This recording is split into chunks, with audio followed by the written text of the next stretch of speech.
Hello friends, welcome back to the series of programming language. ಇವತ್ತು loops ಬಗ್ಗೆ ತಿಳ್ಕೊಂತ ಹೋಗೋಣ. ಲೂಪ್ಸ್ ಅಂದ್ರೇನು? ಜನರಲ್ ಆಗಿ ಹೇಳ್ಬೇಕಂದ್ರೆ ಇಟರೇಷನ್ ಅಥವಾ ರಿಪಿಟೇಷನ್. ಅಂದ್ರೆ ಏನು, ನಾವೊಂದು ಪ್ರೋಗ್ರಾಮ್ ಬರೆದಿರ್ತೀವಲ್ಲ, ಅದನ್ನ ರಿಪೀಟೆಡ್ ಆಗಿ ಯೂಸ್ ಮಾಡ್ತಾ ಹೋಗ್ಬೋದು. ಈಗ ಈಗ ನಾರ್ಮಲ್ ಡೇಸ್ ಅಲ್ಲಿ ಹೇಳ್ಬೇಕಂದ್ರೆ, ನೀವು ಕ್ಯಾಂಡಿ ಕ್ರಶ್ ಗೇಮ್ ಆಡ್ತಿರಲ್ವಾ, ಅದರಲ್ಲಿ ಒಂದು ಗೇಮ್ ಏನಾರು ಒಂದ್ಸರ್ತಿ ಏನಾರು ಸೋತ್ರೆ ಅದನ್ನ ರಿಪೀಟೆಡ್ ಆಗಿ ಆಡ್ತೀರಿ. ಎಲ್ಲಿವರೆಗೂ ಆಡ್ತೀರಿ? ಹಂಗೆ ಗೆಲ್ಲೋವರೆಗೂ ಆಡ್ತೀರಲ್ವಾ. ಎಲ್ಲಿಯೂ ಅದೇ ತರ ವರ್ಕ್ ಆಗ್ತಾ ಹೋಗುತ್ತೆ.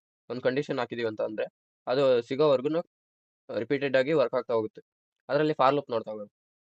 The for loop it provides a functionality to repeat a set of statements a defined number of times. ಅಂದ್ರೆ ಏನ್ ನಾವು ಪ್ರೋಗ್ರಾಮ್ ಬರೆದಿರ್ತೀವಿ, ಆ ಪ್ರೋಗ್ರಾಮ್ನ ನಂಬರ್ ಆಫ್ ರಿಪೀಟ್ ಅಂದ್ರೆ ಎಷ್ಟು ಟೈಮ್ಸ್ ರಿಪೀಟ್ ಮಾಡ್ಬೇಕಂತ ಗೊತ್ತಿರುತ್ತೆ. ಅವಾಗ ಫಾರ್ ಲೂಪ್ ಯೂಸ್ ಮಾಡ್ತಾ ಹೋಗ್ತೀವಿ. ಅದಕ್ಕೆ ಒಂದು ಫಂಕ್ಷನಾಲಿಟಿ ಇದು ಪ್ರೊವೈಡ್ ಮಾಡ್ತಾ ಹೋಗುತ್ತೆ. Next syntax. The for loop consist of three components: initialisation, condition and increment R decrement. ಅಂದ್ರೆ ನಾವೇನು ಲೂಪ್ ಯೂಸ್ ಮಾಡ್ತಾ ಹೋಗ್ತೀವಿ, ನೀವು ಯಾವ್ದಾದ್ರು ಲೂಪ್ ಯೂಸ್ ಮಾಡ್ರಿ, ಅದರಲ್ಲಿ ಮೂರು ಕಂಡೀಷನ್ಸ್ ಕಾಂಪೋನೆಂಟ್ಸ್ ಇದ್ದೇ ಇರ್ತವೆ. ಅದರಲ್ಲಿ ಇದು ಇನಿಷಿಯಲೈಸೇಷನ್, ಕಂಡೀಷನ್ ಮತ್ತೆ ಇಂಕ್ರಿಮೆಂಟ್ ಆರ್ ಡಿಕ್ರಿಮೆಂಟ್. ಇನಿಷಿಯಲೈಸೇಷನ್ ಅಂತ ಹೇಳ್ತೀವಿ, ಇದು ಇದ್ದೇ ಇರುತ್ತೆ. ಅದು ಕೂಡ ಫಾರ್ ಲೂಪ್ ಅಲ್ಲಿ ಈ ತರ ಇರುತ್ತೆ: ಫಾರ್ ಮತ್ತೆ ಇನಿಷಿಯಲೈಸೇಷನ್, ಕಂಡೀಷನ್ ಮತ್ತೆ ಇಂಕ್ರಿಮೆಂಟ್ ಆರ್ ಡಿಕ್ರಿಮೆಂಟ್ ಈ ತರ ಇರುತ್ತೆ. ಅದಾದ್ಮೇಲೆ ಇಲ್ಲಿ ಫಂಕ್ಷನ್ ನಾವು ಬರಿತಾ ಹೋಗ್ತೀವಿ. Next, characteristics. The for loop is versatile, allowing defining iterations counts and easily readable. It can manage loops that require initialization and increment. ಅಂದ್ರೆ ಇದು ಏನ್ ಫಾರ್ ಲೂಪ್ ಇದೆ, ಅದು ಇಟರೇಷನ್ಸ್ ನ ಕೌಂಟ್ ಮಾಡ್ತಾ ಹೋಗುತ್ತೆ, ಮತ್ತೆ ಎಷ್ಟು ಸರ್ತಿ ರಿಪಿಟೇಷನ್ ಮಾಡಬೇಕು ಅಂತ ಗೊತ್ತಿರುತ್ತೆ. ಅವಾಗ ಫಾರ್ ಲೂಪ್ ಯೂಸ್ ಮಾಡ್ತೀವಿ, ಮತ್ತೆ ಇಂಕ್ರಿಮೆಂಟ್ ಮಾಡ್ಕೊಂತ ಹೋಗ್ತೀವಿ ಇನಿಷಿಯಲೈಸ್ ಮಾಡಿದಾಗ. ಮತ್ತೆ common use cases include iterating over arrays, performing repetitive tasks, and controlling execution based on specific criteria. ಅಂದ್ರೆ ನೀವೇನು ಕೋಡ್ ಬರೆದಿರ್ತೀರಿ, ಅದರಲ್ಲಿ ಅರೇಸ್ ಅಥವಾ ಕಾಮನ್ ಆಗಿ ರಿಪೀಟೆಡ್ ಟಾಸ್ಕ್ಸ್ ಇರ್ತವೆ, ಅದರಲ್ಲಿ ಯೂಸ್ ಮಾಡ್ತಾ ಹೋಗ್ತೀವಿ. ಅಂದ್ರೆ ಎಷ್ಟು ಸರ್ತಿ ಅಂತ ಗೊತ್ತಿರುತ್ತೆ ನಮಗೆ, ರಿಪಿಟೇಷನ್ ಎಷ್ಟು ಸರ್ತಿ ಎಷ್ಟು ಟೈಮ್ಸ್ ಆಗಬೇಕು ಅಂತ. ಅವಾಗ ಇದು ಈ ಇದನ್ನ ಫಾರ್ ಲೂಪ್ ಯೂಸ್ ಮಾಡ್ತೀವಿ. ಈಗ ಏನಂದ್ರೆ ಒಂದು ಎಕ್ಸಾಂಪಲ್ ನೋಡೋಣ. ಏನು ನಂಬರ್ 1 to 10 ಪ್ರಿಂಟ್ ಆಗೋ ಥರ ಫಾರ್ ಲೂಪ್ ಯೂಸ್ ಮಾಡ್ಕೊಂಡು ಪ್ರಿಂಟ್ ಮಾಡೋಣ. ಓಕೆ, ಈಗ ಎಕ್ಸಾಂಪಲ್ ಕಡೆ ಬರೋಣ. ಫಸ್ಟ್ ವೇರಿಯಬಲ್ನ ಡಿಕ್ಲೇರ್ ಮಾಡ್ಕೊಂಡು ಇಂಟ್ ಐ ಈಕ್ವಲ್ ಟು 0 ಇಲ್ಲಿ ಕೊಡ್ಬೋದು, ಅಥವಾ ಈ ಐ ಅಷ್ಟೇ ಡಿಕ್ಲೇರ್ ಮಾಡ್ಕೊಂಡು ನೆಕ್ಸ್ಟ್ ಫಾರ್ ಲೂಪ್ ಹಾಕೋಣ. ಫಾರ್ ಐ ಈಕ್ವಲ್ ಟು 0 ಇಲ್ಲಿ ಇನಿಷಿಯಲೈಸ್ ಮಾಡ್ಕೋಬೋದು. ಮತ್ತೆ ಕಂಡೀಷನ್ ಹಾಕೋಣ, i less than or equal to 0.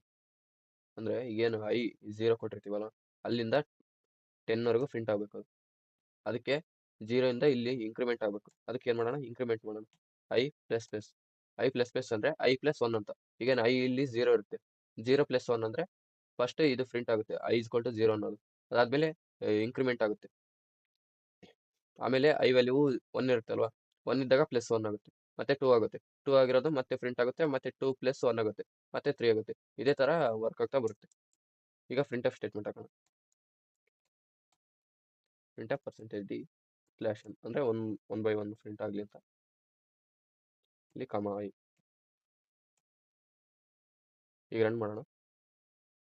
ನೋಡಿರಲ್ಲ,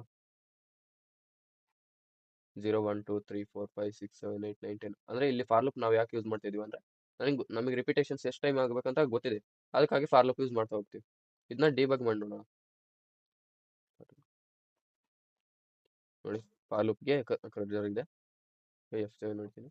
ಈಗ ಪ್ರಿಂಟ್ ಆಗುತ್ತೆ, ಒಂದ್ಸರ್ತಿ ಪ್ರಿಂಟ್ ಆಗುತ್ತೆ.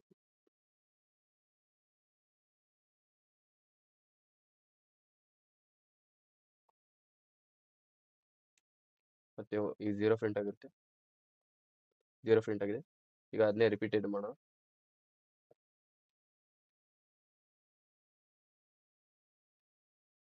ನೋಡಿದ್ರಲ್ಲ, ಈಗ ಲೂಪಿಂದ ಎಕ್ಸಿಟ್ ಆಯ್ತು. ನೋಡಿದ್ರ 1 to 10 ಪ್ರಿಂಟ್ ಆಗಿದೆ.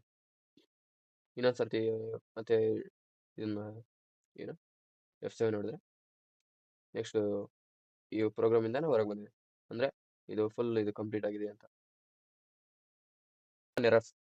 ಈಗ ನಾವು ಇದರಲ್ಲಿ ಕಾಮನ್ ಎರರ್ಸ್ ಏನು ಮಾಡ್ತೀವಿ ಅಂದರೆ ಸಿಂಟ್ಯಾಕ್ಸ್ ಎರರ್ಸ್. ಅಂದರೆ ನಾವೇನು ಇನಿಷಿಯಲೈಸಿಂಗು ಮತ್ತೆ ಕಂಡೀಷನ್ ಮತ್ತೆ ಇಂಕ್ರಿಮೆಂಟ್ ಆರ್ ಡಿಕ್ರಿಮೆಂಟ್ ಮಾಡ್ತಿರ್ತೀವಲ್ವಾ, ಆವಾಗ ಅದರಲ್ಲೇ ತಪ್ಪು ಮಾಡಿರ್ತೀವಿ.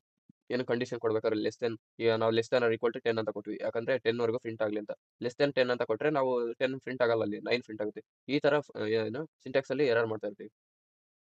ಮತ್ತೆ ಇನ್ಫೈನೈಟ್ ಲೂಪ್ಸ್. ಅಂದರೆ ಒಂದೊಂದ್ಸರ್ತಿ ನಾವು ಏನಾದ್ರು ಕಂಡೀಷನ್ ರಾಂಗ್ ಕೊಟ್ಬಿಟ್ರೆ ಅದು ಇನ್ಫೈನೈಟ್. ಈಗ ನಾವು less than or equal to 10 ಅಂತ ಕೊಟ್ವಿ, ಅದೇ greater than or equal to 10 ಅಂತ ಕೊಟ್ಟರೆ ಅದು 0 ಇಂದ ಇರೋದು ಗ್ರೇಟರ್ ದ್ಯಾನ್ ಈಕ್ವಲ್ ಟು ಅದು ಸರಿಯಾಗುತ್ತಾ? ಅದಕ್ಕೆ ಅದು ಇನ್ಫೈನೈಟ್ ವರೆಗೂ ಹೋಗ್ಬಿಡುತ್ತೆ. ಇವಾಗ ನಾವು ಮಾಡೋ ಕಾಮನ್ ಮಿಸ್ಟೇಕ್ಸ್. ಯೂಸ್ ಕೇಸಸ್ ಅಂದ್ರೆ ಏನು ಫಾರ್ ಲೂಪ್ನ ಇಲ್ಲಿ ಜಾಸ್ತಿ ಯೂಸ್ ಮಾಡ್ತಾ ಹೋಗ್ತೀವಿ. ಇಟರೇಟಿಂಗ್ ಓವರ್ ಅರೇಸ್ ಅಂದ್ರೆ ಏನು ಅರೇಸ್ ನಾವು ನೆಕ್ಸ್ಟ್ ಕಾನ್ಸೆಪ್ಟ್ ಬರುತ್ತೆ ಅದರಲ್ಲಿ ಯೂಸ್ ಮಾಡ್ತಾ ಹೋಗ್ತೀವಿ. ಅದರಲ್ಲಿ ಜಾಸ್ತಿ ಯೂಸ್ ಮಾಡ್ತಾ ಹೋಗ್ತೀವಿ. ಡಾಟಾ ಪ್ರೊಸೆಸಿಂಗ್ ಅಂದ್ರೆ ನಾವೇನು ಡಾಟಾ ಸ್ಟೋರ್ ಮಾಡ್ತಾ ಹೋಗ್ತೀವಿ. ಅದರಲ್ಲಿ ಡಾಟಾ ಸ್ಟ್ರಕ್ಚರ್ನ ಎನೇಬಲ್ ಮಾಡೋಕ್ಕೆ ಪ್ರೊಸೆಸಿಂಗ್ ಮಾಡೋಕ್ಕೆ ಇದು ಈಸಿಯಾಗಿ ಇರುತ್ತೆ. ಅದಕ್ಕೆ ಇದನ್ನ ಯೂಸ್ ಮಾಡ್ತಾ ಇರ್ತೀವಿ. ಇನ್ ಗೇಮ್ ಪ್ರೋಗ್ರಾಮಿಂಗ್ ಅಂದ್ರೆ ನಾವು ನೆಕ್ಸ್ಟ್ ಏನು ಅಡ್ವಾನ್ಸ್ಡ್ ಕಲಿತಾ ಹೋಗ್ತೀವಿ ಅದರಲ್ಲಿ ಫಾರ್ ಲೂಪ್ ಭಾಳ ಯೂಸ್ ಆಗುತ್ತೆ ಅಂತ ಹೇಳ್ಬೋದು. ಸೊ ಇದಾಗಿತ್ತು ಇವತ್ತಿನ ವಿಡಿಯೋ. Thanks for watching.